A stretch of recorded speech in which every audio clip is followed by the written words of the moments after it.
Bonjour amis internautes, merci partout où vous êtes. C'est IN24 dans le débat du jour. IN24 vous reçoit Eric Mwamba du Grand Journal et Maître Guy qui est juriste de formation et il travaille ici en Australie. Aujourd'hui, dans le débat d'aujourd'hui, le titre de notre émission, de notre débat d'aujourd'hui, c'est l'état de siège à l'est de la République démocratique du Congo.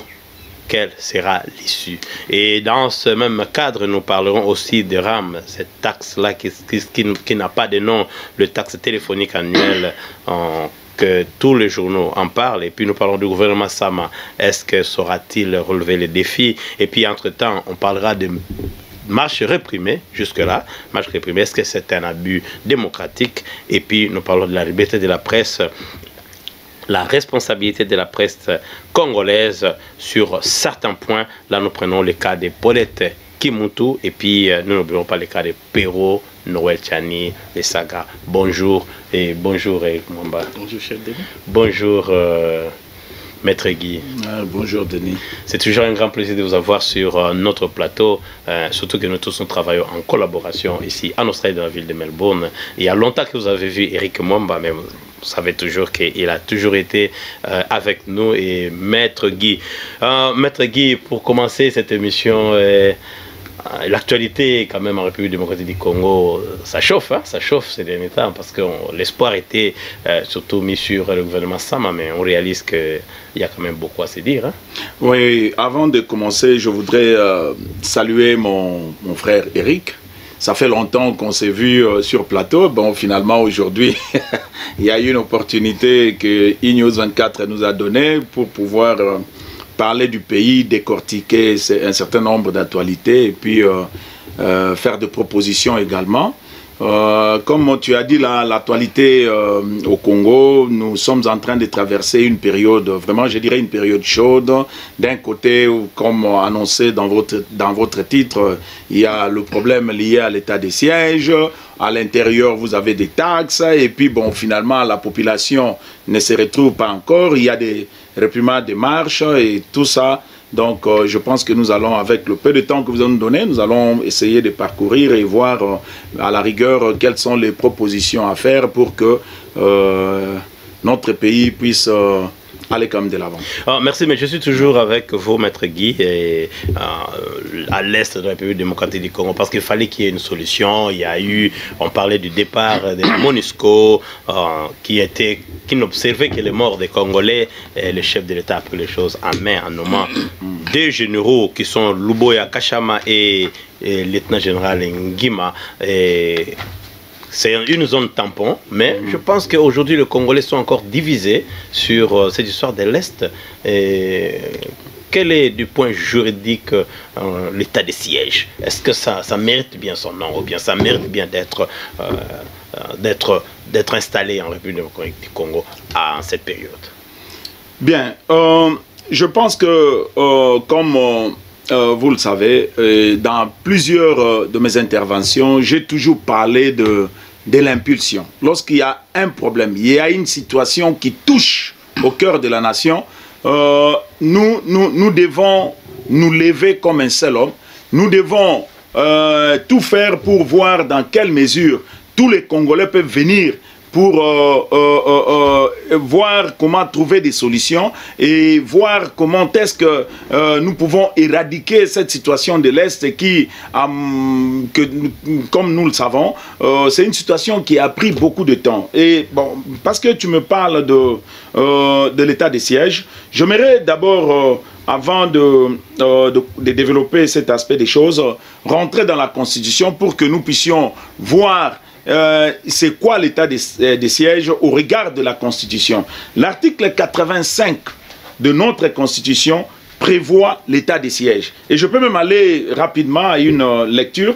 L'article dit ceci: lorsque des circonstances graves menacent d'une manière immédiate l'indépendance ou l'intégrité du territoire national, ou qu'elle provoque l'interruption du fonctionnement régulier des institutions, le président de la République proclame l'état d'urgence ou l'état de siège après concertation avec le Premier ministre et les deux présidents des chambres conformément aux articles 144 et 145. Donc, de ce côté ici, quand vous lisez au regard de nos textes de loi, l'état de siège tel que pris par le président a rempli pratiquement tous les critères.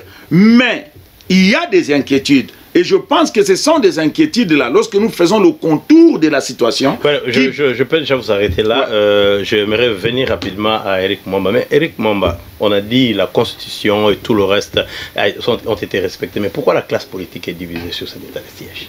Bon, je pense que c'est un problème d'irresponsabilité de la classe politique congolaise qui est le reflet de la société congolaise.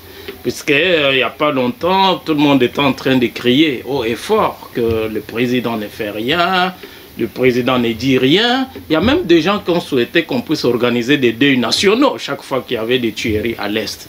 Alors le président, il a ce prérogative constitutionnelle, comme Maître Guy vient de le dire, en évoquant les articles de la Constitution, il décrète un état de siège pour mettre fin à la situation qui prévaut à l'est de notre pays, qui n'a que trop duré.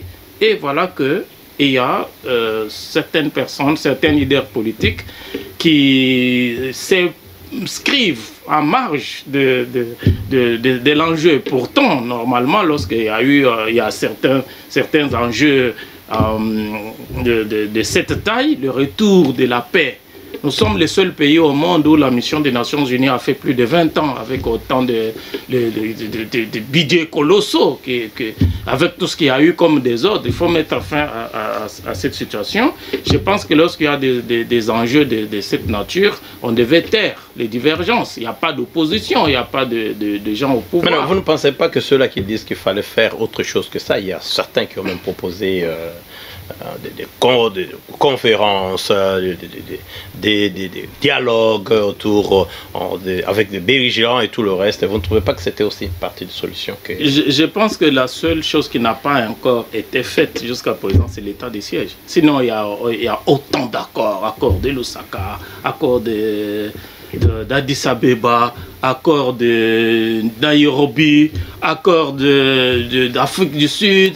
Il y a plein d'accords issus des différents dialogues. Il y a les brassages des groupes armés qui font partie aujourd'hui de l'armée nationale. Tout ça, c'était des tentatives pour rechercher la solution. On n'a pas eu la solution. On dit à grands mots, grand remède. Aujourd'hui, le président de la République décrète un état de siège conformément à la Constitution. Je pense que c'est le dernier rempart. Nous allons revenir sur ça, mais on avait arraché la parole à Maître Guy qui parlait déjà des mais, ce qui signifie il y a des couacs dans cela. Je pense que vous n'êtes pas d'accord dans la façon que ça se fasse ainsi.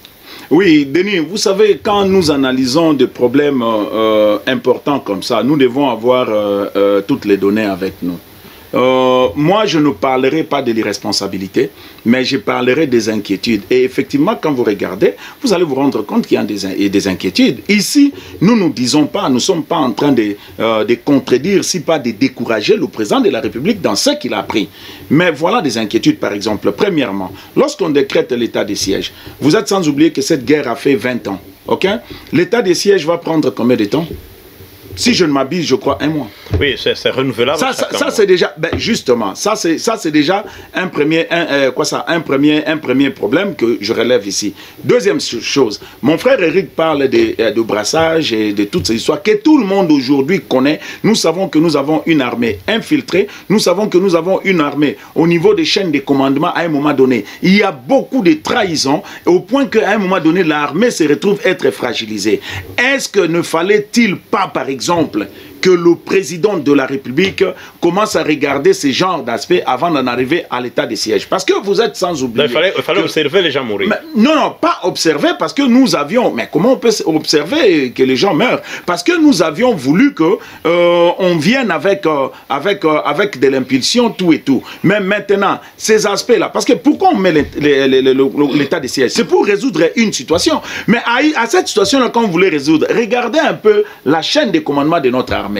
Il y a combien d'étrangers? Regardons au niveau des responsabilités. Alors, moi, je suis en train de me poser la question. L'état de siège, c'est bon. Mais regardons tout le contour qui anime maintenant dans notre armée. Est-ce que nous sommes en train de faire l'état de siège seulement pour qu'après un mois, on renouvelle et puis nous n'avons pas des solutions? Ou bien comment? Moi, à mon avis... Non, mais on ne parlera pas de solutions maintenant parce que c'est ça la voie pour aller vers la solution des chefs d'État. Comme Eric, vous soutenez, Eric soutient et dit, écoute, c'est la seule solution, l'état de siège. Mais si l'état de siège donnera le résultat... Non, pour moi, la seule solution, ce n'est pas l'état de siège. Je vous avais dit l'autre fois ici, ce n'est pas la seule solution. Laissez-moi droit au but. Vous avez une république composée de beaucoup de tribus. Je ne suis pas tribaliste, je ne suis pas en train de m'attaquer à une tribu. Mais quand vous regardez aujourd'hui notre armée, c'est plein de Rwandais. Tous ces Rwandais-là, ils se cachent derrière le suffixe Munyamulenge, par exemple. C'est plein de... Alors, eux, ils sont une tribu minoritaire, si on peut mettre ça comme ça, mais c'est eux qui ont toute la chaîne de commandement. Et avec ça, ils ont fait 20 ans. On parlera toujours de Rwanda, mais il n'y a pas longtemps, le chef d'État Kagame a dit, mais comment vous voulez que je puisse résoudre le problème de tous les pays qui m'entourent? Non, sinon vous me payez. Mais même lui-même, parlant même de lui-même, vous avez le problème est congolais. Mettons ça comme ça. Je donne des hypothèses. Le problème est congolais. Et le chef d'État congolais décide de faire l'état de siège. Mais vous avez entendu la déclaration de Kagame lorsqu'il dit que non, il faut une solution concertée. Pourquoi, si le problème est congolais, nous devons avoir, pour résoudre le problème dans notre pays, nous devons avoir des solutions concertées avec lui? Alors, en ce moment-là, vous voyez qu'il y a un problème. Non, ça c'est... Là, vous commencez à vous y mixer dans les affaires internes d'un pays souverain. Alors, quand il y a des déclarations comme ça, dans le monde politique, il faut avoir aussi une certaine lecture. C'est là que je suis en train de dire, je soutiens le président, parce que plusieurs fois nous avons crié ici que non, il faut l'impulsion, nous soutenons le président, mais moi, en lieu et place de parler de l'irresponsabilité, je ne parlerai pas de l'irresponsabilité, mais je demanderai à ce que tous ensemble, nous puissions voir le contour de problème. Parce que l'état de siège, c'est une des solutions, mais le contour de ce que j'ai dit là-bas en est une autre. Lorsque vous avez presque partout l'Est là-bas. D'ailleurs, moi, quand j'ai vu cette situation de l'état de siège, ça m'avait peint. Bon, pourquoi on parle de Butembo, on parle de Lituri, pourquoi pas tout l'Est, par exemple? Ah, peut-être c'est là où il y a plus de tueurs. Mais oui. On ne sait pas, il faut qu'on vérifie. Non, les tueries à l'Est, il y en a partout. Eric Mwamba, quand Maître Guy dit que vous parlez des responsabilités tout simplement d'une façon légère, et pourtant lui dit qu'il y a d'autres solutions, est-ce qu'il ne faudrait pas d'abord cerner le problème avant d'aller droit au but à l'état de siège? Vous ne pensez pas que Maître Guy a raison? Bon, l'état de siège, comme Maître Guy, c'est un juriste. Il sait très bien que c'est une mesure constitutionnelle qui vient avec beaucoup de restrictions des libertés des citoyens au niveau individuel et au niveau collectif. Cela donnera la possibilité à l'État d'avoir les marges de manœuvre pour contrôler la situation. Donc, le président a donné toute une batterie de mesures qui accompagnent l'état de siège. Le problème à l'Est, c'est un problème congolais. Ce n'est pas un problème du Rwanda, ce n'est pas un problème de Kagame. Ne donnons pas trop de pouvoir à Kagame. Kagame est au Rwanda, il est libre de mettre son point de vue sur des problèmes fut-il français, allemand ou congolais. C'est sa liberté, on ne peut pas. Mais nous, en tant que Congolais, il ne peut pas parce qu'il est en train de s'immiscer dans les affaires. Non, il a le droit de dire ce qu'il veut, mais nous n'avons pas besoin de Kagame pour résoudre le problème des Congolais. On ne doit pas dialoguer avec. Et évidemment, c'est une sous-région où il y a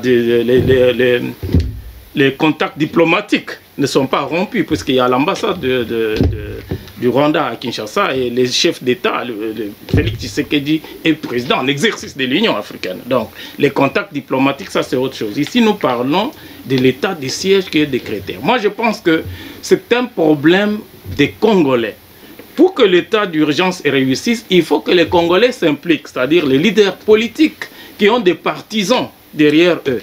Aucun groupe armé ne peut réussir dans une localité ou dans une contrée sans l'implication des populations riveraines, les autochtones. Vous savez qu'il y a beaucoup de rapports des Nations Unies qui établissent clairement que à l'Est, les conflits à l'Est perdurent à cause des complicités. Au sein, bien comme Maître Guy l'a bien mentionné, aussi bien au sein de notre chaîne de commandement, mais aussi au sein des populations autochtones.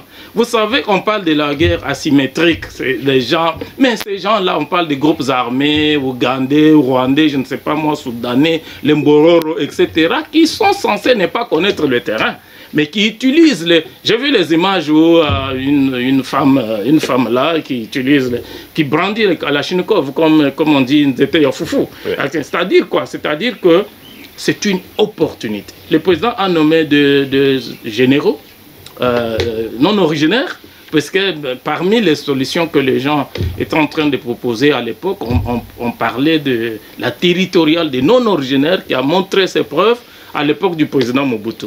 Les deux généraux qui sont nommés comme gouverneurs militaires aujourd'hui ne sont pas originaires de la région.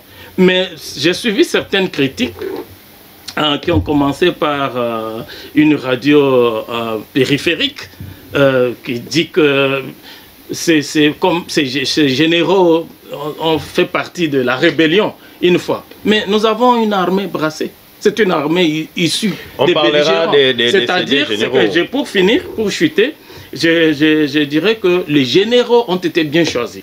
Les généraux gouverneurs ont été bien choisis. Un, ils ne sont pas originaires de la contrée, mais deux, ils ont fait partie des rébellions. C'est-à-dire qu'ils connaissent le mode opératoire, ils connaissent les terrains en tant qu'officiers militaires, ayant travaillé dans les différents groupes armés à l'époque, mais ils connaissent aussi le mode opératoire des personnes qui opèrent dans le terrain. Ce dont on a besoin aujourd'hui, c'est l'adhésion de tout le monde. On a vu, cher Denis, en France, lorsqu'il y a eu l'attaque à Charlie Hebdo, qui n'est qu'un organe de presse. Le président de la République a mobilisé les opposants, la population et même les États. J'ai vu même tous les Congolais ont dit « Je suis Charlie ». Aujourd'hui, je regarde sur les réseaux sociaux, je ne vois pas les Congolais qui disent « Je suis béni ». Non, mais aujourd'hui, je ne vois pas « Je suis état de siège ». On devait dire « Je suis état de siège » pour mobiliser. Aujourd'hui, cher Denis, vous savez que l'état de siège vient avec des mesures restrictives. Même au niveau de la diaspora, on devrait prendre mener une campagne pour soutenir. Mais maintenant, déjà, nous sommes ici dans la diaspora, on est déjà divisé. Mais Maître Guy, Eric dit que c'est la dernière des solutions. Mais qu'est-ce qui vous gêne avec l'état de siège? Qu'est-ce qui vous gêne? Non, la dernière des solutions, c'est mettre des moyens pour notre armée, organiser l'armée, leur donner ce qu'il faut, ils vont se battre et puis finalement nous allons avoir la solution. Et vous pensez que c'était juste ça qui manquait? La guerre de l'Est, c'est juste les soldes des militaires? Mais vous savez que la guerre de l'Est, même depuis à l'époque de Kabila, c'est le conflit où le Congo, les responsables congolais ont négligé dès le commencement jusqu'au jour d'aujourd'hui. Nous connaissons tout ce qui s'est passé à l'Est. Tantôt, oui, c'était fait à dessein. Aujourd'hui, aujourd'hui, si par exemple on arrivait un matin à finir cette histoire, parce qu'il y a eu quand même deux chefs de l'État qui n'ont pas pu finir, 18 ans, 3 ans et tout ça. Et celui qui vient d'arriver, il propose. Vous ne parlez pas comme Eric qui dit que tout le monde devrait adhérer. Non, mais regarde, ici il s'agit de notre pays et ceux qui meurent là-bas, ce sont nos frères. Oui. Donc on ne peut pas s'y opposer. Mais si je vous disais, vous savez, l'adhésion dans une... Mais qu'est-ce qui gêne? Qu'est-ce qui fait mal? Il n'y a rien qui gêne. Je crois qu'au niveau de Kinshasa, il y a seulement, à l'heure actuelle, il y a des comportements. Et ces comportements-là que nous sommes en train de déplorer, on se le voit même du côté du pouvoir. Regarde, aujourd'hui on parle de l'adhésion. Vous êtes sans ignorer, pas plus tard que 2 semaines passées ici, il y a le groupe de tous, les Lamouka et consorts. Ils avaient fait une marche, non? Oui, c'était la marche de quoi? C'était la marche pour soutenir qui? Béni. Béni, oui. Ça s'est terminé comment? Mais non, mais finalement, quand ça s'est terminé. Non, mais ça on parlera de ça, Maître Guy. Mais il ne faut pas qu'on parte vite. Non. Quand vous évoquez ça, je veux dire ceci. Ouais. Mais comment est-ce que maintenant ils ne soutiennent pas l'état de siège? Oui, mais c'est ça que j'ai envie de dire. C'est-à-dire que je parle... Parce que là, c'est une action qui part vers. Oui, je suis d'accord avec. Même moi-même, je suis en train de soutenir. Mais en soutenant, cela ne nous donne pas, n'exclut pas que nous puissions regarder le contour de tout ce qui se passe là-bas, le contour autour même de l'état de siège. Par exemple, je vous ai parlé, notre armée a été fragilisée avec le problème de brassage. Aujourd'hui, par exemple, il faudrait que les Congolais, nous puissions savoir, on a nommé des gouverneurs, oui, mais au niveau, par exemple, de la chaîne de commandement, c'est qui? Voilà, nous revenons sur le choix. Maintenant, le choix. Voilà. Éric Mwamba l'avait un peu mentionné. Vous pensez que le choix était judicieux? Oui, les choix pour les généraux. Vous ne pensez pas qu'on pouvait mettre quelqu'un qui est propre? Parce que parmi les deux généraux, il y a l'un quand même qui a été cité dans des trucs. Il est imbibé. La communauté internationale ne fait pas confiance. Vous ne pensez pas qu'il y a quand même des généraux qui peuvent le faire? Bon, moi, je pense qu'il y a un sérieux problème au Congo. C'est-à-dire, moi, je suis journaliste. Je suis contre le fait que nos médias soient alimentés par des contenus créés ou soit des informations fabriquées à l'extérieur. Cette information qui dit que non, il y a un général qui était impliqué dans la rébellion vient de RFI. Moi, je suis contre ça. Il faut que les journalistes congolais, les médias congolais créent des contenus, des informations sur base, j'arrive, sur base de nos intérêts. Quels sont nos intérêts? Nos intérêts, c'est le retour de la paix. L'intérêt de la RDC, c'est la création des richesses, la gestion de nos ressources, la création des emplois. C'est ça les intérêts. Le RFI n'a pas le même agenda que la RDC. Jeune Afrique n'a pas, je suis désolé de le dire, je suis un journaliste globe-trotter, je n'ai rien à voir avec les confrères internationaux puisque nous travaillons dans le cadre de la collaboration. Mais je ne peux pas, cher Denis, on ne peut pas vouloir une chose et le contraire. La communauté internationale a dit brasser. Vous avez ces généraux pour faire quoi avec si vous ne pouvez pas les utiliser? Il y a les criminels, on les utilise pas si les criminels. Si les criminels, on les brasse, il est dans l'armée. Tous les jours, il est payé par la... Excuse-moi, cher Denis, c'est très important. On ne peut pas avoir un double langage. On a dit, n'est-ce pas vrai, on a fusionné tous les mouvements, tous les groupes armés. Et le résultat, on ne l'a jamais eu. Kabila, c'était ça la société de Kabila. C'est ce qu'on appelle aujourd'hui infiltration. Moi, je pense que l'infiltration est venue par le fait de mettre, de brasser chaque fois l'armée. Le choix pour moi est judicieux pour deux raisons que j'ai déjà évoquées. Un, ce sont les non-originaires, c'est-à-dire qu'ils ne vont pas être complaisants avec les gens sur le terrain. Deux, si on évoque aujourd'hui qu'ils sont des anciens membres de la rébellion, c'est un atout aussi parce qu'ils connaissent il faut aller sur le terrain. Donc nous utilisons un criminel pour nous aider à arrêter un autre criminel. Il n'y a pas de criminel tant que... L'un est cité quand même. Non, il n'y a pas... Je suis sur le plateau avec un juriste. Il n'y a pas de criminel. Excuse-moi, cher Denis, de mentionner ça. Ça, c'est très important. Tant que les juges... Il n'y a aucun juge qui a dit, là je pense que je parle sous le contrôle de Maître Guy, il n'y a aucun juge qui a rendu un jugement établissant que ce général est un criminel. Donc il n'y a pas de criminel. Ou qu'il soit considéré comme un criminel, il faut qu'il y ait un jugement, à l'issue d'une instruction, un jugement à l'issue duquel il est reconnu criminel. Donc il n'y a pas de criminel, le président a fait un choix judicieux, des gens qui ont l'expertise et qui connaissent le terrain. Il faut maintenant les accompagner, il faut les soutenir. Il faut qu'au niveau de la presse, au niveau des médias par exemple, on cesse de relayer des informations fabriquées pour des raisons que vous ne maîtrisez pas. Dès que Sonia Relais a dit quelque chose, c'est partout, Sonia Relais, RFI. Non, c'est pas, il faut arrêter avec ça. Il faut commencer par nos autorités. Les autorités congolaises ont l'habitude, s'ils veulent bien informer, ils passent par ces médias-là. Oui, nous devons mettre fin. Ça sera peut-être notre deuxième partie, on parlera de ça. Oui. Mais Maître Guy, Éric Mwamba soutient que les deux généraux, c'est un choix judicieux et il a argumenté là-dessus.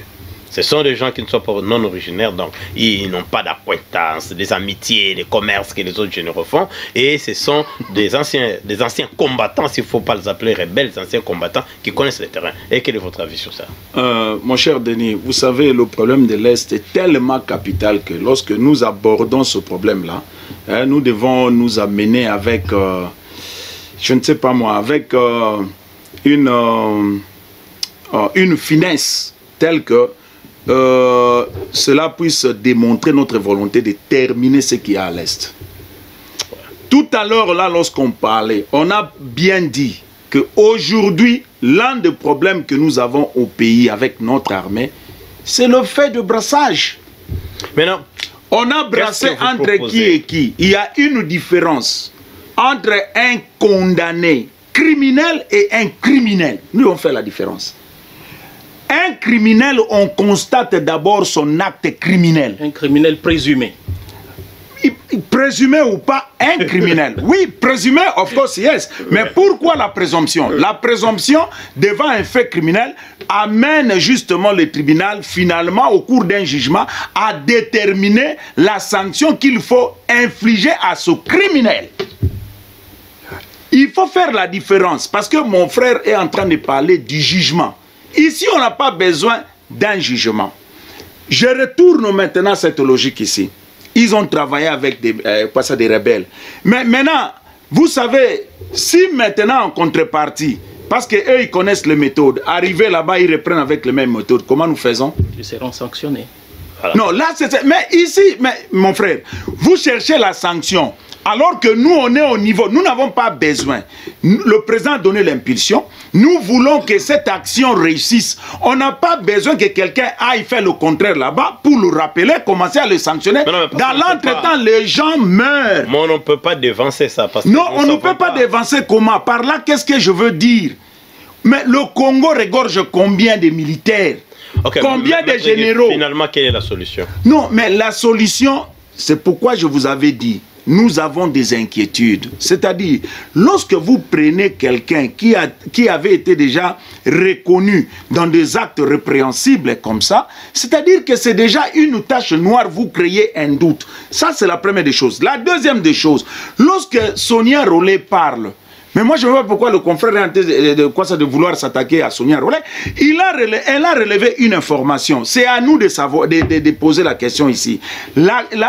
L'information relayée est-elle vraie ou fausse? Voilà, nous demandons à Éric Mwamba, qui d'ailleurs a précisé que il ne faudrait pas que nos journalistes, nos concitoyens puissent chaque fois relayer les mensonges avec objectif. Non, mais c'est quoi que vous appelez mensonge? Tout mensonge, Denis, pardon.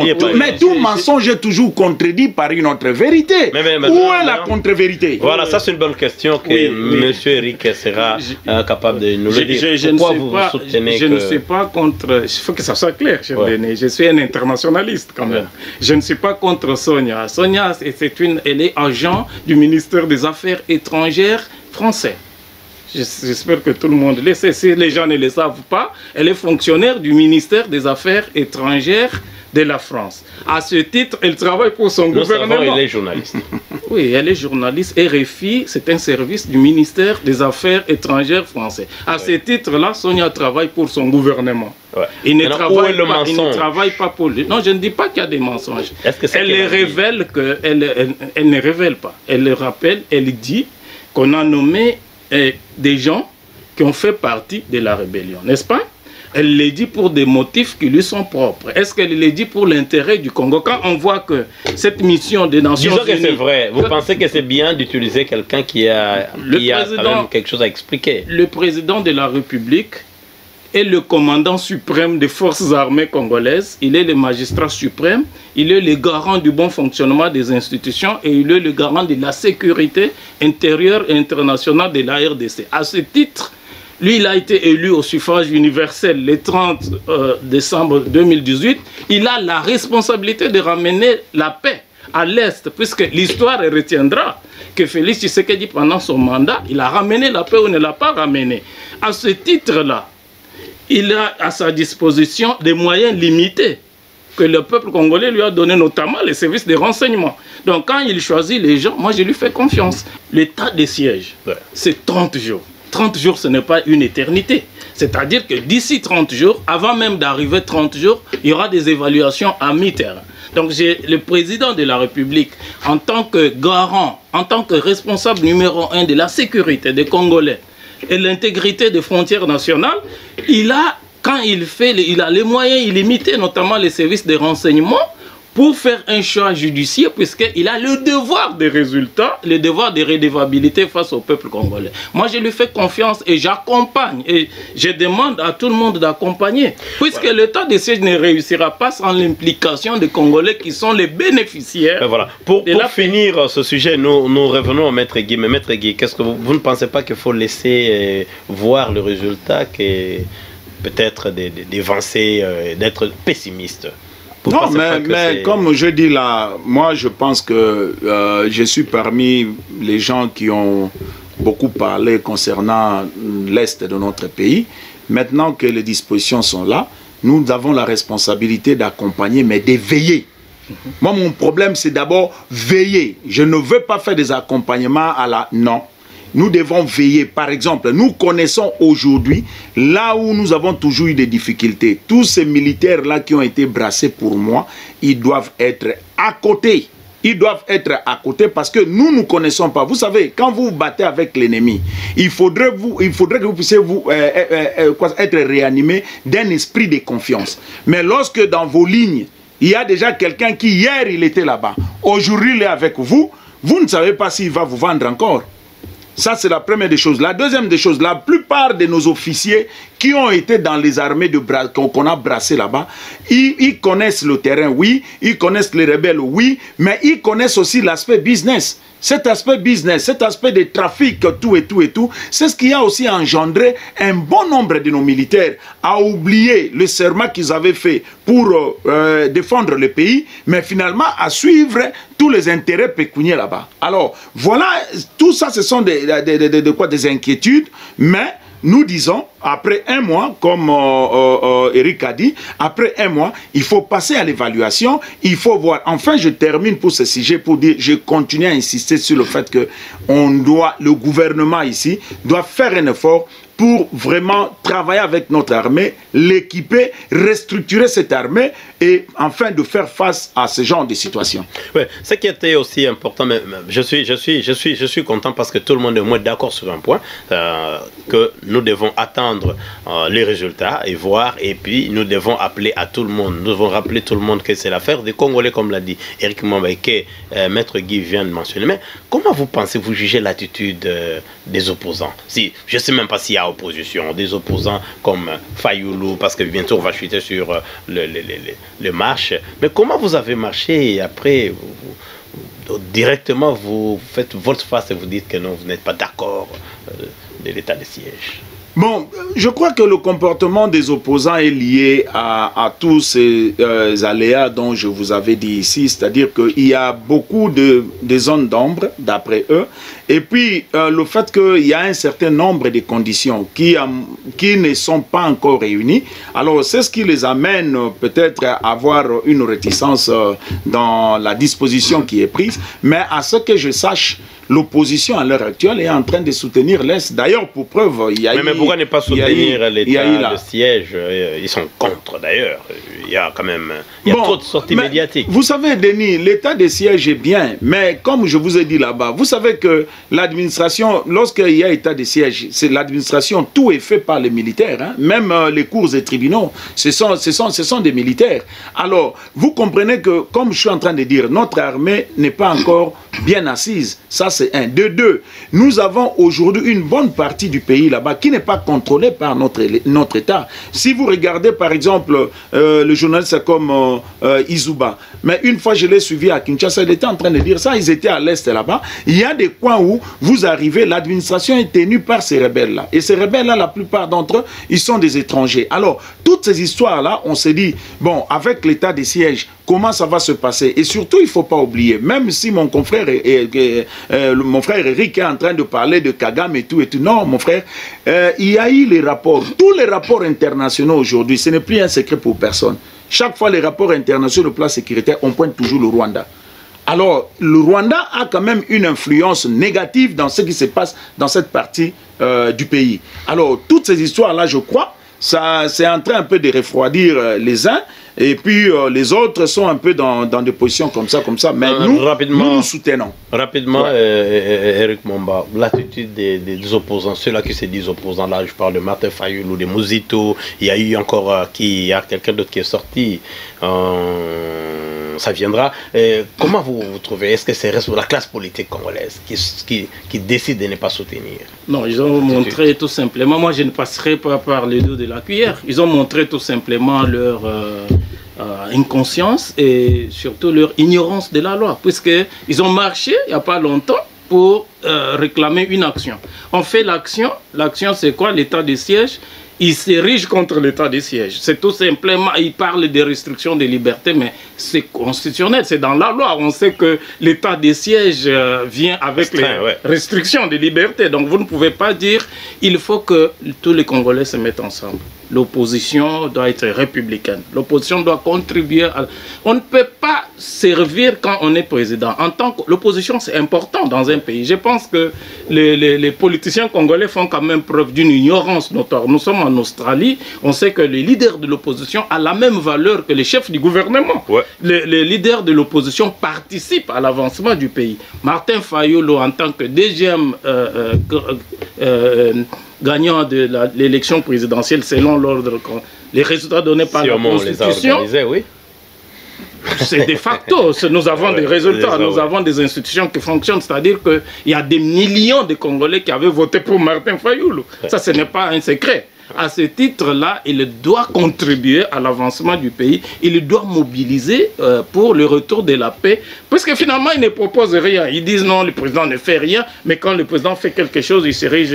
Moi, je pense que c'est une attitude irresponsable. Attitude irresponsable. Maintenant, nous entrons, chers amis internautes, sur notre deuxième partie que nous prendrons comme ça au choix, l'actualité qui a défrayé la chronique en République démocratique du Congo. Nous prenons par exemple le temps, on commençait par, d'ailleurs je pense commencer par les marches réprimées. Est-ce que vous ne pensez pas que vraiment Sama, il n'y a pas un abus démocratique? On ne doit pas réprimer les Congolais, les Congolais qui marchent main nue, qui ne font pas de violence, qui ne menacent personne, qui ne s'attaquent pas à la population ni aux biens des citoyens au motif que la marche n'a pas été autorisée. Nous sommes dans un régime d'information et non d'autorisation. Donc réprimer la marche, la brutalité qu'on a vue, c'est une erreur qu'il doit...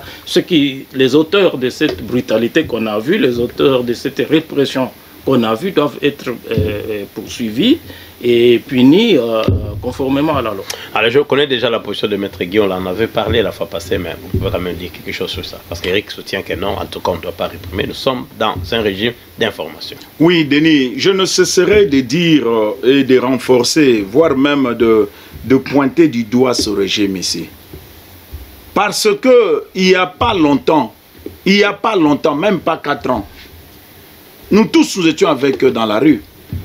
Alors, mais moi, la question que je suis en train de me poser, est-ce que le régime ici veut prendre le goût de commencer à réprimer toutes les marches par cette brutalité qu'on est en train de voir? Ou bien c'est une dictature qui ne dit son nom, qui a tendance à vouloir s'établir, être établi dans ce pays-là? Moi, je ne comprends pas. Vraiment, franchement, je ne comprends pas. C'est une attitude que je suis en train de condamner. La liberté de marcher est constitutionnelle. Lorsque les gens veulent marcher, on doit les laisser marcher. Et c'est ça la démocratie. On ne peut pas dire une chose et son contraire. Lorsqu'on dit état de droit, alors il faut que la loi prenne le dessus sur nos attitudes, sur tout ce que nous sommes en train de faire. Ce qu'on est en train de voir là-bas, c'est une barbarie qui ne dit son nom. Et la police a pris le goût, chaque fois qu'il y a marche, même lorsqu'il s'agit d'une marche pour l'intérêt de tous les Congolais, quand il vient, pourquoi on doit tirer dans la marche? Pourquoi on doit amener des baïonnettes, mettre les gens... Pourquoi? Voilà, sur ce point, nous tous nous sommes d'accord, comme vous deux vous le soutenez, mais il y a quand même, il y a le RAM, on parle toujours de RAM, taxe téléphonique de 7 $ annuel. Le point de vue d'Éric Mwamba, ça gêne un peu là, comment est-ce que, comme ça, le peuple congolais devrait encore payer, juste parce qu'ils détiennent un téléphone? Bon, pour ceux qui ne suivent pas l'actualité de la RDC au quotidien, RAM, c'est une taxe sur la téléphonie, les communications téléphoniques. Le ministère qui a initié cette taxe parle de la traçabilité, parle de beaucoup de choses qui ressemblent un peu à une mayonnaise dans laquelle on retrouve la carotte, les choux, etc. Et à une salade, finalement, on ne comprend rien. Mais moi, ce que je peux dire, c'est... il y a trop de taxes au Congo qui perturbe même le climat des affaires. Quand vous regardez dans le rapport au niveau international, le rapport de la Banque mondiale et de la communauté, Société internationale des finances, le Congo est toujours à la queue. Et une des raisons, c'est la multiplication des taxes. On n'arrive pas à faire les affaires parce qu'il y a multiplication des taxes. Les téléphonies cellulaires, les coûts sont trop élevés. Quand vous comparez les coûts applicables au Congo et dans d'autres pays, alors qu'il s'agit des mêmes sociétés multinationales qui opèrent dans les différents pays. Nous, au niveau du Grand Journal, on a fait une enquête sur Vodacom à Kinshasa où on a pris que 10% des abonnés d'un forfait qu'on appelle Papa Bonheur, et on a découvert que Vodacom ponctionnait 36 millions de dollars sur les Congolais chaque mois, ce qui est énorme. Donc on ne peut pas ajouter une autre taxe. Moi, je n'aimerais pas en parler. J'ai dit tout simplement qu'il faut supprimer, arrêter avec cette supercherie qui ne permet pas aux Congolais de faire les affaires. Aujourd'hui, la téléphonie cellulaire, c'est très important parce que la plupart des transactions sont faites aujourd'hui via le téléphone, et l'économie au Congo est une économie informelle. Moi, je dirais tout simplement qu'il faut que les gens se mobilisent. Ce sont des questions, cher Denis, autour desquelles des questions d'intérêt général, des questions d'intérêt communautaire, autour desquelles les gens, parce que quand on applique cette taxe exorbitante, que tu sois de l'UDPS ou du PPRD, musulman ou catholique, église de réveil, ou tout le monde subit, que tu sois de la société civile ou des partis politiques, tout le monde subit. Et moi, je pense que ce sont des sujets d'intérêt national autour desquels on doit créer la cohésion pour exiger qu'on y mette fin immédiatement et sans condition. Parlant de cette même taxe, Maître Guimet, il y a quand même, le ministre a évoqué quelque chose de très important. Il a dit la sécurité des Congolais en dépend. Et vous ne pensez pas qu'ils ont raison de protéger les Congolais, parce que l'état de droit aussi, c'est aussi la protection de la population. Ils disent qu'il y a trop de téléphones fake qui peuvent rendre les gens malades, il y a trop de fraude et tout ça. Et vous ne pensez pas que c'était une taxe qui vaut quand même la peine? Mon cher Denis, est-ce que vous savez que dans la nomenclature des impôts au Congo, quand vous allez regarder ça, RAM n'existe pas? L'impôt, mais on peut quand même le créer, est le fait de la loi. Tout impôt qui ne ressort pas de la loi n'est pas un impôt. Par conséquent, c'est autre chose. Ça, c'est un. De deux, un arrêté ministériel ne peut pas créer l'impôt. Déjà, cette taxe ici des RAM est déjà inconstitutionnelle, par conséquent illégale. Mais non, mais la protection de l'état de droit, c'est protéger aussi la population. Mais justement, mon cher Denis, si l'État n'a pas de moyens comme l'Australie, la France... Mais l'état de droit, c'est d'abord la loi. C'est d'abord la loi. Il y a aussi la protection. Quand vous entrez dans vous prenez la nature de tous les impôts que nous avons. Vous avez les impôts réels, vous avez les impôts cédulaires vous savez, quand vous descendez vers la fin, au point 5, il y a le droit d'assise. Quand vous regardez l'impôt sur le droit d'assise, c'est là que vous trouvez la télécommunication. Donc il y en a déjà. Il n'appartient pas au ministre de signer un arrêté ministériel imposant aux gens la taxe. Vous savez, mon cher Denis, comme Eric est en train de dire, vous savez, nous avons déjà... Moi je ne comprends pas. Et là, je m'aurais stigmatisé que le gouvernement ici, c'est... Vous savez, je vous avais dit ici, on va attendre 100 jours. Mais en tout cas, pour moi, c'est un très mauvais début. À peine entré en fonction, regardez ce que le ministre est en train de faire. Et au moment où je suis en train de parler, mais justement, regarde, au moment où nous parlons là, il commence déjà à couper. En vertu de quoi? Moi, tout ce que je peux demander, il y a déjà une gronde terrible. Les gens sont en train de bourdonner. La situation économique est très difficile. Nous devons viser l'intérêt général. Toute taxe qui vient perturber l'intérêt de la population, l'intérêt général, mais il faudrait que le président revoie ça.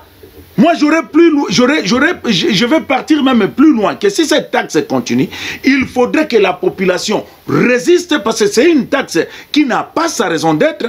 Un téléphone, lorsque ça entre dans nos frontières, on paye la taxe.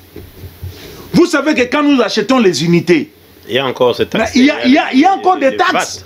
Il y a encore des taxes là-bas. Mais maintenant, regardez la situation, la précarité de la situation sociale que nous avons. Vous demandez à quelqu'un de payer $7, même si on dit que non, c'est pour toute une année. Mais vous savez que chez nous là-bas, il y a des familles qui mangent avec l'équivalent de moins $1. Ça, c'est un. Et regardez encore une autre bêtise quand j'ai regardé, j'ai appelé hier Kinshasa. Tu sais, moi j'ai 3 téléphones. Tu paieras 3 fois. Bon, tous les 3 téléphones ici, c'est à mon nom. Oui. Normalement, s'il faut payer la taxe, donc je viens, je paye la taxe. Mais je suis en train de payer la taxe là sur chaque SIM. Oui, et en contrepartie, il n'y a même pas de quittance. On ne donne même pas la quittance. En contrepartie, le ministre a ordonné, c'est-à-dire mon téléphone à moi, quelqu'un vient ajouter une option sans me demander, mais nous sommes dans quel pays? Alors, voilà. Moi, je demande au président de la République d'enlever cette taxe ici, de supprimer cette taxe et à la rigueur d'interpeller. D'ailleurs, je crois qu'il y a un parlementaire qui vient d'interpeller question orale au Parlement là-bas pour question débat oral. Il regarde à tout ça, tout ce qui se passe aujourd'hui en République, les problèmes, les taxes, l'Est, les marches réprimées et tout ça. Est-ce que vous pensez, Eric Mwamba, que le gouvernement Sama va-t-il relever les défis? Bon, en attendant les 100 jours. Oui, le gouvernement Sama va relever le défi ou ne va pas relever le défi, pour moi, à une seule condition. Je dirais même 2. La première condition, et la plupart des ministères sont des ministères qui n'ont pas leur raison d'être. Mais comme ils sont déjà là, j'ai écrit un article sur le site du Grand Journal où je propose que chaque ministère devrait élaborer un modèle économique. Puisque vous avez d'un côté des ministères où les animateurs vont rester les bras croisés en disant qu'ils n'ont pas de moyens, en attendant que d'autres ministères qui sont considérés comme générateurs de recettes leur donnent des moyens de ce qu'on appelle les frais de fonctionnement. Alors que chaque ministère est à la tête d'un secteur. Et chaque secteur, à mon avis, est un secteur économique.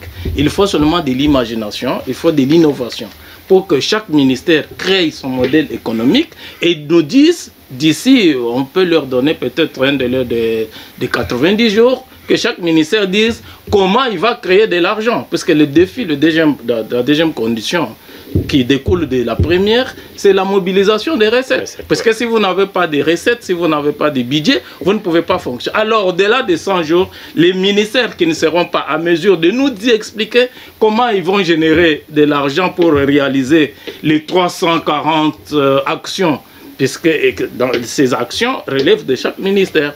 Et ces ministères devraient être tout simplement supprimés puisqu'on n'en a pas besoin. Tout simplement supprimés. Alors, Maître Guy, les warriors, comme on avait dit ici, vous avez donné ici sur ce plateau le temps aux warriors de rester 100 jours. Mais avec tout ce que vous dites aujourd'hui, c'est comme si les warriors... Non, mais Denis, nos guerriers sont en train de tomber. Mais comme vous le dites, nous avions donné 100 jours. Mais voilà qu'avant même 20 jours, le ministre le ministre est venu, il commence à provoquer la population. Mais moi j'ai vu le ministre chez Christian Lusakwa, non, mais il était speechless. Presque perdu. Il ne pouvait pas expliquer. Nous, tout ce que nous demandons, vous voyez, Denis, nous avons beaucoup souffert. Les Congolais souffrent beaucoup. Tout ce que moi je peux demander à ce gouvernement, c'est premièrement, au-delà de ce que Eric a dit pour que nous ne puissions pas nous répéter, moi je leur demande seulement le sérieux. Qu'ils arrêtent de voler, qu'ils comprennent que là où ils sont, c'est un poste qui ne vient, ce n'est pas des postes personnels, ce sont des postes de la République, qu'ils viennent pour servir. Tu sais, la qualité d'un leader, c'est sa capacité de servir. Plus que tu sers bien, plus tu te confirmes comme étant un leader. Mais à part ça, moi je ne vois pas quoi d'autre. Ils vont faire comme Eric a dit là. Vous avez certains ministères dans ce gouvernement, à mon avis aussi, ça ne pouvait pas être. Mais comme ils sont là, mon cher Denis, dans les 3 mois qui viennent, nous allons commencer à les contrôler gestes et faits. Parce qu'il faudrait que finalement, l'homme politique congolais comprenne que quand on vient dans la politique, on ne vient pas s'enrichir. On vient pas quand on vient dans la politique, c'est pour servir la cité. C'est pour servir la cité. Alors, le temps qu'ils nous ont imparti, on l'a vraiment grignoté. Nous sommes déjà à notre dernier point qui va plus intéresser Eric Mwamba, la liberté de la presse, la responsabilité de la presse congolaise, les journalistes. Qu'est-ce que vous pensez de tous ces sagas autour de ça? Il y a eu Paulette Kimuntu qui est insulté partout et il a tenu des propos de la liberté de presse. C'est comme si au Congo, ça passe pas. Perrault a reçu une dame sur son plateau parlant de Noël Tiani qui était, il faut rappeler, candidat à la législature passée, mais est-ce que vous ne pensez pas qu'on est en train, nous, la population congolaise ne comprend pas la liberté d'expression? Est-ce qu'il n'y a pas eu il y a eu abus ou c'est la population qui ne comprend pas, c'est le pouvoir qui ne comprend pas, ou c'est les promoteurs de télévision qui ne comprennent pas? Là, je parle aussi de notre frère Chabani Record, qui a tout simplement suspendu Kimuntu. Bon, moi, pour ceux qui nous suivent, je suis dans les organisations où j'évolue. Je fais partie d'une équipe qui crée des normes journalistiques. C'est ça mon travail. Dans ce qui s'est passé, en fait, il faut protéger la liberté de la presse dans un pays, puisque la liberté du peuple dépend de la liberté de la presse. À travers la liberté de la presse, c'est là où c'est le miroir qui permet de jauger le niveau de la démocratie dans un pays. Mais cela dit, cher Denis, les journalistes ont beaucoup de droits, mais ils ont énormément de responsabilités. Le cas de Paulette Kimuntu, je vais aller rapidement. Ouais. Paulette Kimuntu a fait son travail, elle a usé de sa liberté de presse, mais elle n'a pas fait attention au choix des mots. Je donne un exemple. Il y a une journaliste qui s'appelle Isiona Daniel, dans la ville de Kaduna, au Nigeria. En 2002, le Nigeria devait organiser le concours Miss Monde. Et qu'est-ce qu'elle a écrit dans son article paru dans le journal This Day? Elle a écrit tout simplement que les filles qui viennent pour le concours Miss Monde sont tellement belles que si le prophète Mahomet était encore de ce monde, il n'aurait pas hésité de choisir son épouse parmi elles. Et qu'est-ce qui s'est passé? Le journal est publié le matin, dans moins de 2 heures seulement. La ville de Kaduna a perdu, il y a eu des escalades de violence à l'issue desquelles, dans moins de 2 heures, 250 personnes sont tuées. 250. La moitié de la ville incendiée, on a perdu des affaires, des business, et par-dessus tout, des vies humaines, et par-dessus tout, le concours en question a été délocalisé à Londres, puisque les conditions ne permettaient pas qu'il soit. Et la fille, la journaliste, je l'ai rencontrée en Norvège, elle a été condamnée à mort, mais il a suffi de l'intervention personnelle du président, le second Obasanjo à l'époque, et du secrétaire général des Nations Unies, pour la faire fuir du pays. C'est pour dire quoi? C'est pour dire que les choix des mots que nous utilisons en tant que journalistes, rappelez-vous de la radio de Mille Collines, au Rwanda, c'était l'œuvre aussi, entre autres, des journalistes. Donc, Paulette Kimuntu ne mérite pas d'être victime de cette escalade verbale aussi qu'on voit, les injures, les attaques, etc. Parce qu'elle fait partie des rares femmes, des valeurs au Congo qui font un travail journalistique à un niveau professionnel très élevé. Alors, Paulette Kimuntu n'a pas fait attention, elle a commis une indélicatesse, elle a fait des choix hasardeux des mots. Imaginez-vous, cher Denis, vous dites que le président de la République peut aller à l'Est, même s'il mourrait, c'est pas un problème, la vie va continuer, hein, etc. Vous faites des analogies avec un autre chef d'État. Quand Laurent Désiré Kabila est mort, nous ne sommes pas fiers de ça, de perdre un président. Donc le seul péché de Kimuntu, c'est tout simplement dire que le chef d'État pouvait aller là-bas et mourir. Elle n'a pas commis, sur le plan déontologique, elle n'a pas commis une faute. Puisque moi je suis là, j'ai dit que je suis l'un des confectionnaires des normes en journalisme. Sur le plan déontologique, l'ensemble des règles journalistiques, elle n'a pas fait une faute. Mais sur le plan éthique, l'éthique c'est votre capacité de savoir est-ce que telle chose je peux le faire maintenant, est-ce que telle chose je peux le dire, c'est ça. Sur ce plan, elle n'a pas fait attention aux mots qu'elle a employés. Cela dit, ça ne justifie pas aussi qu'elle soit victime. Ça c'est important, j'aimerais souligner là-dessus. Ouais. Ça ne justifie pas qu'elle soit victime. de l'escalade verbale, des attaques, des injures. Dans une démocratie, on ne doit pas insulter. Les gens qui estiment qu'elle a outrepassé, elle a fait un abus de langage, qu'ils nous amènent des arguments, qu'ils les argumentent, qu'ils engagent un débat. Pour ne pas monopoliser la parole, je voulais pas aller à Perrault, parce qu'il y a aussi l'intervention de Maître Guy. Je voulais dire, mais l'attitude rapidement de Chabani Record, de suspendre Kimuntu. Bon, Kimuntu a dit qu'elle a démissionné. Oui, on l'a suspendu et elle a décidé de démissionner. Elle a dit qu'elle a démissionné. On l'a suspendu et puis elle a décidé de démissionner. Bon, je ne soutiens pas. Moi, j'aimerais utiliser le terme perte d'emploi. Donc, je ne soutiens pas. Les journalistes travaillent déjà dans des conditions très difficiles, dans la précarité. Il n'y a pas de statut du journalisme, il n'y a pas de salaire, il n'y a pas des assurances.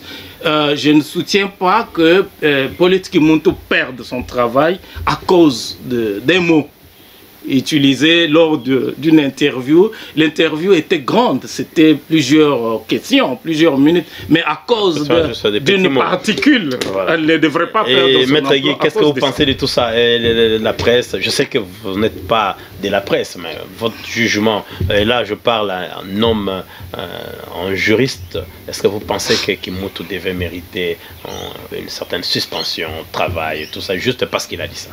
Oui, Denis, vous savez, bon, parce que ça tombe bien que je suis en face de moi avec un journaliste.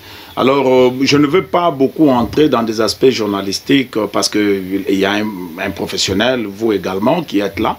Mais moi, je voudrais analyser le problème sous un autre aspect. Ouais. Première chose, Paulette Kimuntu, lorsqu'il était dans la salle, lorsqu'elle était en train de passer son interview dans la salle, vous êtes sans ignorer qu'elle n'était pas seule. Alors, j'aurais voulu que les gens suivent la personne qui était en face de Colette Kimuntu, le député Mbao. D'ailleurs, en passant, Mbao m'a déçu. La question de Paulette Kimuntu, l'exclamation de Paulette Kimuntu sur le président est la conséquence des questions que Mbao, des réponses, pardon, que Mbao était en train de dire. Et ce que Mbao disait, parce que j'ai suivi les débats, ça m'a scandalisé. Ça m'a scandalisé. Il y a des gens qui meurent à l'Est. Le président lui-même a promis d'aller à l'Est. Le président lui-même a dit que je veux me mettre là-bas avec vous, je serai avec vous, je vivrai avec vous. Alors, quand quelqu'un dit je vivrai avec vous, donc, mais la vie, dans la vie, il y a la mort, non? Oui. Alors, Paulette Kimuntu extrapole. Ce n'était pas qu'elle a présenté un vœu du président. Elle extrapole, elle dit, mais parce qu'elle avait dit, il y a la situation, il y a des gens.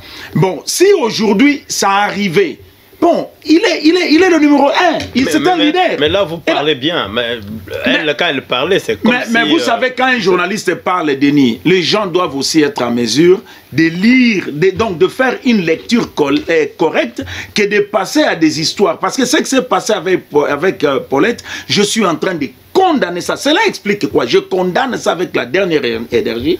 Et ça montre quoi? Ça montre que, parce qu'on a vu les injures, on a vu tout ce qui s'est passé, ça montre quoi?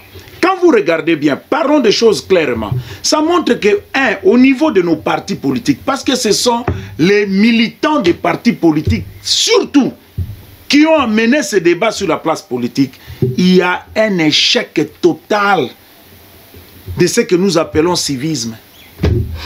Parce que quand vous regardez aujourd'hui, même pour des questions par moment où les gens peuvent réfléchir, mais le premier instinct, c'est les injures. Mais non, mais pour ne pas trop se perdre, est-ce que vous ne pensez pas que depuis un certain temps, il y a trop de procès en diffamation? Mais je vous dis que... les journalistes, mais je vous dis que... le journaliste qui a utilisé mal ces mots. Mais là, c'est maintenant un de trop. C'est pourquoi j'ai dit, moi, je ne veux pas entrer dans la déontologie vraiment journalistique, parce que je ne suis pas journaliste. Mais moi, je pense que mais on vous emmène quand même des journalistes, vous arrêtez quand même. Ouais, bah oui, mais je pense également... bon, je pense également, si on doit commencer à amener les journalistes pour de fautes, parce qu'elle a utilisé ça, normalement elle devait utiliser ça. Alors là, je profiterai si pour que lésé, le gouvernement mette en place un dictionnaire approprié aux journalistes.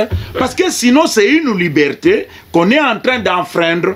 Quand vous regardez le programme, je ne veux pas entrer dans son histoire avec Chabani, là c'est une affaire interne, je ne connais pas les tenants et les aboutissants, mais regardant l'attitude de toute cette situation ici, je crois que notre maman, notre sœur ne mérite pas. Et je termine pour finalement conseiller au régime. Lentement, monsieur Roma, ce régime ici commence à appuyer un peu trop sur l'accélérateur dans les libertés concernant la presse, la liberté des marchés.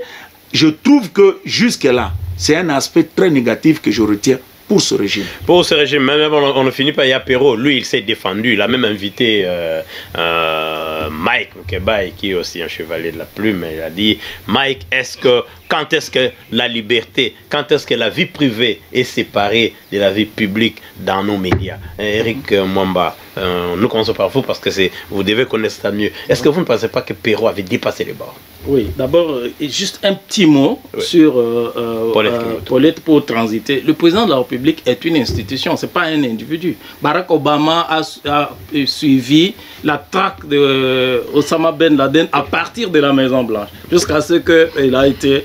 On ne peut pas... Barack Obama a promis aussi qu'il va fermer Guantanamo, il n'a pas fermé. Donc, on ne peut pas obliger le président, il ne saura pas respecter à la lettre toutes les promesses. Ça, il ne faut pas faire cette fixation. Le président est une institution, et non un individu, Félix Tshisekedi. Donc, cela dit, Perrault Louara a commis une faute professionnelle. C'est-à-dire, lorsque, je vais rapidement, pour que les gens, peut-être, je commence par la conclusion. Il a commis une faute professionnelle. C'est-à-dire, lorsqu'on organise une émission, ou bien on écrit un article mettant en cause une personne ou des personnes sur des accusations graves, il y a un principe en droit, puisque les journalistes et les procureurs travaillent de la même manière sur la manifestation, la recherche de la manifestation de la vérité. Lorsque vous mettez en cause une personne, il y a un principe en droit qu'on appelle le principe du contradictoire. C'est-à-dire, Perrault Louara devait dire à M. Noël Tchani, Monsieur Noël Tchani, j'ai rencontré une dame qui vous accuse de X, Y, Z, qu'en dites-vous? Au cours de son émission, Perrault Louara ne nous a pas montré. Parce que qu'est-ce qu'un bon journaliste fait? Un bon journaliste fait trois choses. Il présente les faits, il vérifie les faits, donc la vérification de la véracité des faits. Et la troisième chose qu'un journaliste fait, il apporte les preuves. Au cours de son émission, Perrault Louara n'a pas fait toutes ces choses. Il n'a pas... C'était pas à lui de porter le preuve. Il a donné la parole C'est le rôle du journaliste. C'est le rôle du journaliste. De dire, ok, voici cette dame, elle dit qu'elle est l'épouse de Noël Tchani, voici les certificats. Ah, il a dit, il avait. Il ne doit pas dire ça. Mais quand même, nous tous, nous sommes unanimement d'accord qu'il a été épousé, quand même. Rien ne prouve. Là, c'est un journaliste qui crée les... Non, ça c'est important. Ouais. Ça, c'est un journaliste créateur de normes journalistiques qui vous parle d'autorité. Il appartient aux journalistes. Ce n'est pas le fait que... Là, je suis sur le plateau avec un juriste. C'est un bonheur pour moi. Ce n'est pas puisque la femme là a dit qu'elle est la femme de Noël Tchani que automatiquement elle est la femme de Noël Tchani. Pour qu'elle soit la femme de Noël Tchani, le journaliste qui a enquêté sur le dossier, en l'occurrence Perrault Louara, doit nous apporter soit les certificats de mariage, les photos des cérémonies, c'est un mariage civil. Ouais. Les photos de cérémonie, les témoins qui disent que je la connais, etc. etc. Rien de tout ça n'a été fait. Deuxième chose, mais la question la plus importante, c'est les limites entre la vie privée et la vie publique. C'est ça la question cardinale. Et par rapport à cette question, je pense qu'il faut circonscrire. C'est-à-dire l'objectif du journalisme. Je ne suis pas d'accord avec la définition du journalisme des Congolais. Puisque les Congolais, ils disent que la mission du journaliste, c'est d'informer, de former et de divertir. Je ne suis pas d'accord avec ça. Ça, c'est peut-être une définition de quand je n'étais pas encore né, quand je n'étais pas encore journaliste. Le journalisme est un instrument entre les mains de la population pour pousser les décideurs à prendre des politiques publiques dans l'intérêt de l'amélioration des conditions de vie de la population. À ce titre-là, Noël Tchani, en tant qu'ancien candidat président de la République, rédacteur du plan Maréchal, en tant qu'aujourd'hui, il a proposé, il fait une proposition de loi, n'est-ce pas? À ce titre-là, il prétend, il se positionne comme expert en finance, banque, économie. Je ne vois pas le lien entre son expertise. Si jamais demain, il est nommé gouverneur de la Banque centrale, je ne vois pas le lien entre l'expertise de Noël Tchani en tant que gouverneur de la Banque centrale, encore faudra-t-il qu'il soit nommé, et sa vie privée. Je reviendrai parce que la moralité est très importante dans la vie publique. Nous allons revenir sur ça. Mais Maître Guy, rapidement, est-ce qu'il y a eu abus quand, par exemple, vous présentez la vie publique de quelqu'un? Est-ce que Noël Tchani est en droit de porter plainte? Bon, tu sais, Denis, à cette question, d'abord, toi, tu connais ma position concernant mon appréciation concernant Noël Tchani, docteur. Oui, docteur, oui, ouais, c'est Noël, docteur Tchani. Vous aimez trop docteur. Je l'ai beaucoup apprécié avant les élections. Et puis, bon, il a évolué tel qu'on le suit là. Mais laissez-moi vous dire, là, j'étais déçu. Mais est-ce qu'il a droit de porter plainte? Non, ça ma question. Bon, porter plainte et la par rapport, vous avez suivi quand même porter plainte, cette émission. Porter plainte. Est-ce qu'il aura, non, porter plainte est l'apanage de tout le monde. Je peux être là en train de marcher. Est-ce que vous pouvez le conseiller? Est-ce qu'il y a de la matière là-dedans?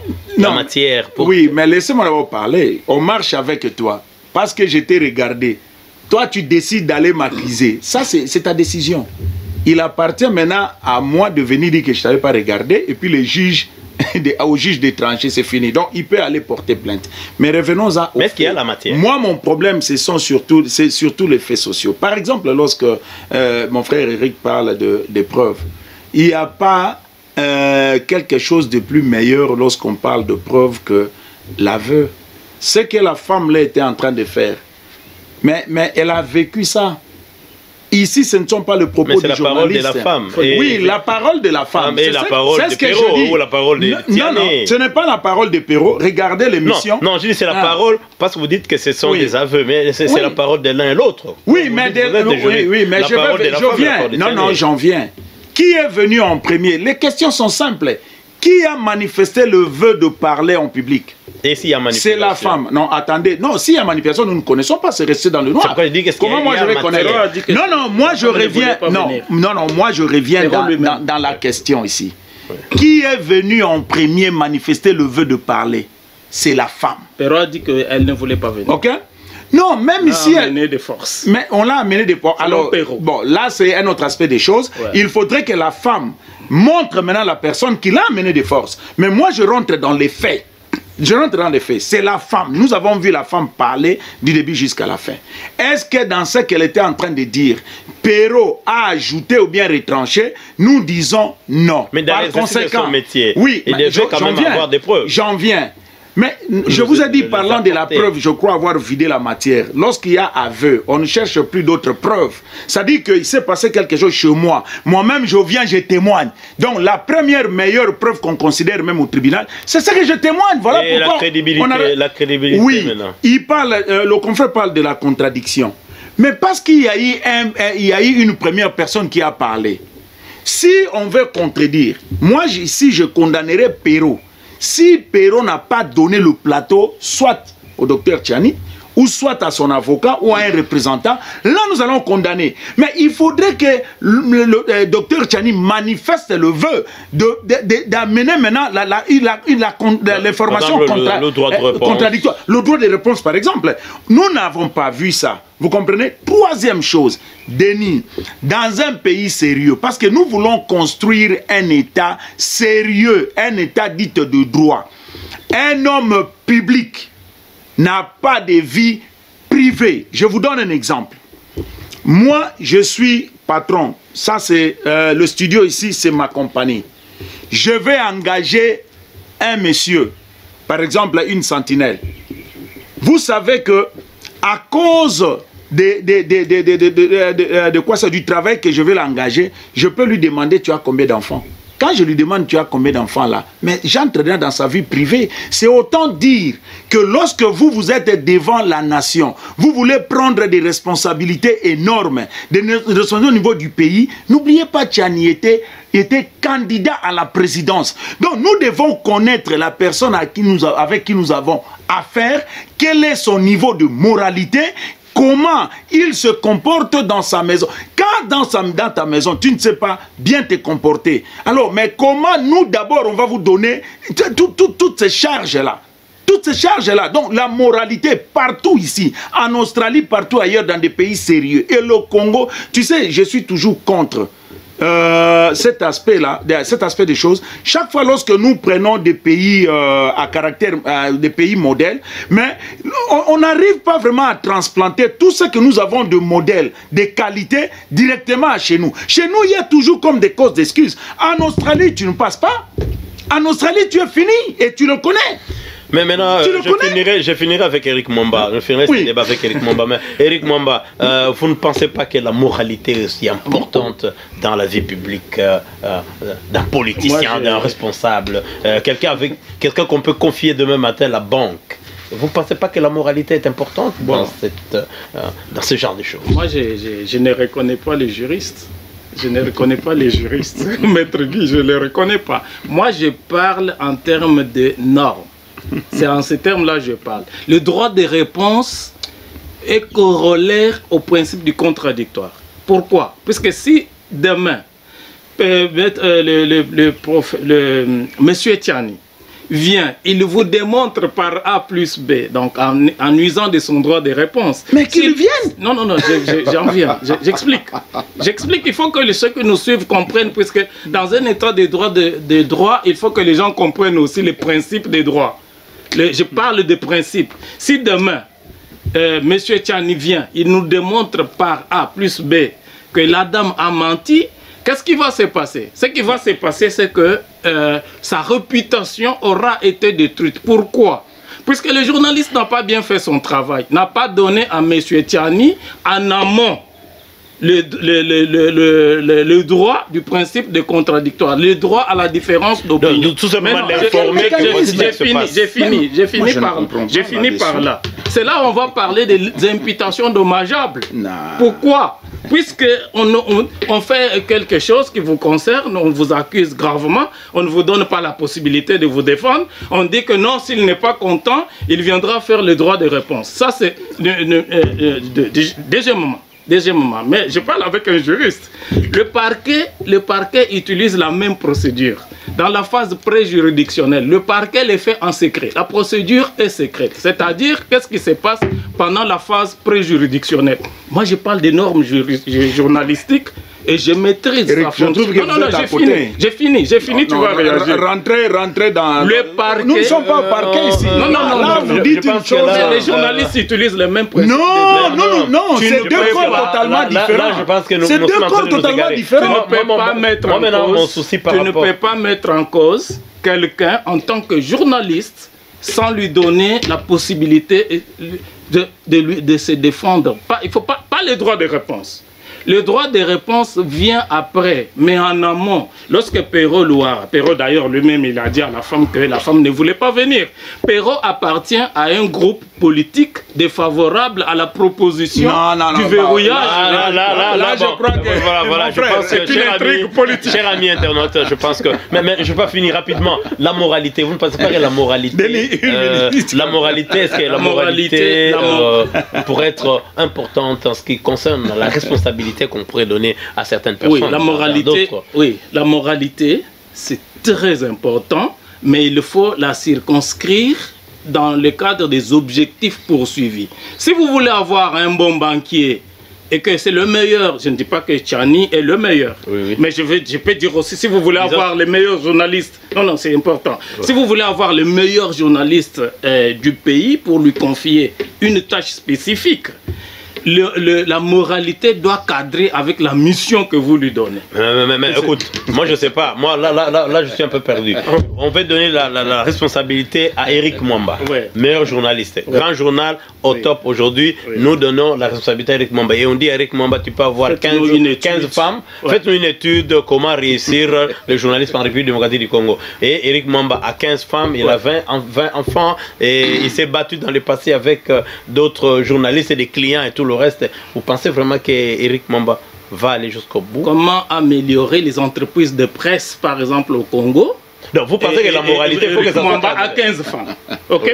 Eric Mwamba a 15 femmes, mais il est le meilleur qui peut vous aider à développer les entreprises de presse. Et vous fermez les yeux dans la moralité. Parce qu'il y a dans d'autres Je pense que nous allons les musulmans vous vouliez juste une minute pour terminer. Je crois que dans cette histoire de Perrault, j'aimerais demander à mon frère Eric de ne pas confondre le journalisme, votre déontologie avec le parquet. Parce que quand vous amenez le parquet dans ce qui s'est passé ici, là, personne ne vous comprend et voilà.